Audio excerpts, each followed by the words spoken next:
નિર્મલા સીતારામનજીએ પોતાની જે એક કર્યા પછી આજ 7મી વખત બજેટ રજૂ કર્યું અને જે ઇન્ટરિમ બજેટ હતું એને ધ્યાનમાં રાખી અને આ બજેટને એમાં ઇન્ટરિમ બજેટને પણ સમાવેશ કરી અને પહેલી વખત બધા લોકોને ન્યાય કેમ મળે એવા એને સંપૂર્ણ પ્રયત્નો કરેલા છે અને ખાસ કરીને જે ઇન્ડસ્ટ્રીને લગતા બજેટની વાત કરીએ તો એમએસએમઈને સારો એવો પ્રતિકાર મળી રહ્યો છે અને સારું એવું બૂસ્ટ આપ્યું છે.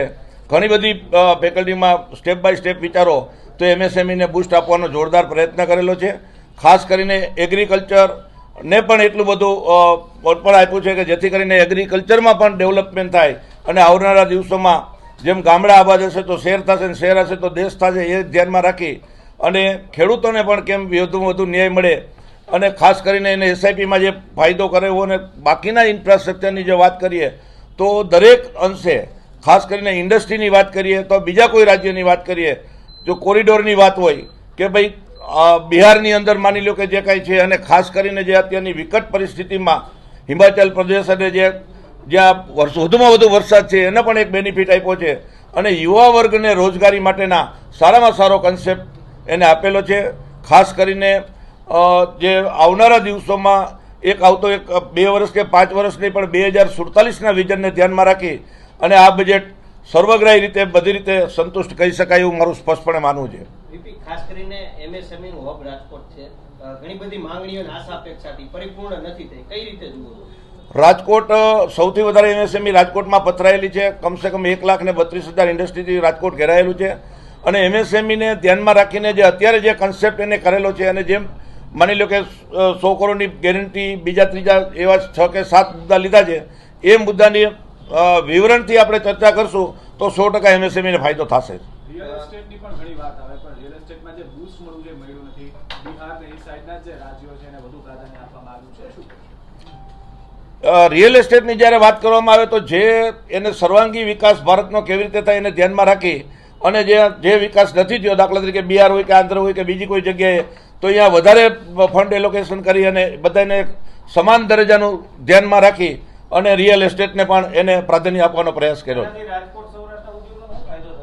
હું Parth Ganatra, vice president Rajkot chamber of commerce and industries. જેમ અમારા પ્રમુખે કીધું કે ઘણા વર્ષોથી આવા સારા બજેટની રાહ જોતા હતા તો ઇન્કમટેક્સ સ્લેબમાં મેઇન ફેરફાર થયો તે સારાન્ય પગલું છે. પ્લસ થર્ડ પાર્ટી ગેરંટીમાં એમએસએમઈને લોન મળશે 100 કરોડ સુધી, એ પણ સારાન્ય સ્ટેપ છે. તદુપરાંત જોઈએ તો અમુક અમારા મુદ્દાઓ પેન્ડિંગ હતા તે આમાં નથી ઇન્વોલ્વ થયા એવું લાગે છે, પણ છતાંય આખું બજેટ કમ્પ્લીટ એનું આપણે કરીએ, આખું વિશ્લેષણ પૂરું કરીએ ત્યારે આ સાચો આઈડિયા આવશે. મેઇન કરીને જે અમારી ઘણા વખતથી ડિમાન્ડ હતી 43BH એ કદાચ આમાં અત્યારે ઇન્વોલ્વ ન થઈ હોય, લીધી ન હોય એવું અમને લાગે છે, પણ છતાંય એક્ઝેક્ટ સાંજના જે આખું બજેટનું પૂરેપૂરું આવે પણ છતાં પણ જે ઘણા વર્ષોથી આપણે ટેક્સ સ્લેબનો ફેરફાર હતો તે આવકાર્ય પગલું ગણાય.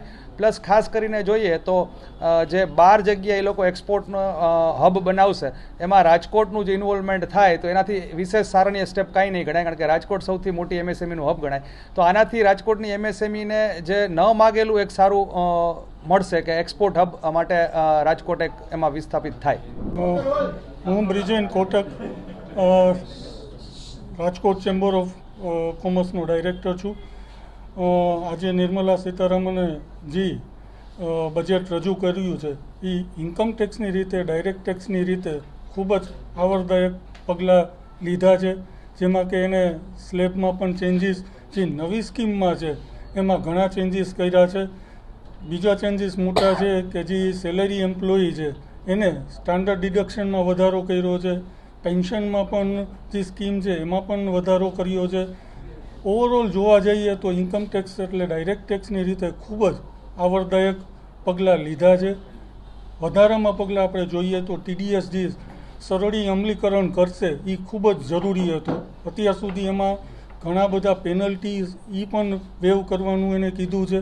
અને સૌથી વિશેષ કહીએ તો કે દર 6 મહિને હવેથી ઇન્કમ ટેક્સમાં ચેન્જીસ કાંઈ કરવા હશે તો એ કરી શકશે.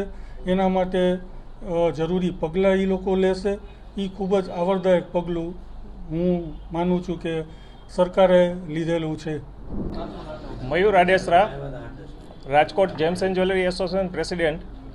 આજરોજ જ્યારે નિર્મલા સીતારામનજીએ નાણામંત્રીએ બજેટ રજૂ કર્યું છે ખૂબ જ આવકારદાયક છે અમારી જ્વેલરી ઇન્ડસ્ટ્રી માટે. કારણ કે સોના અને ચાંદીમાં બંનેમાં ઇમ્પોર્ટ ડ્યુટી ઘટાડી અને 6% સુધી લઈ આવ્યા છે. પ્લેટિનિયમમાં 6.4% જેવો ઘટાડો કર્યો છે.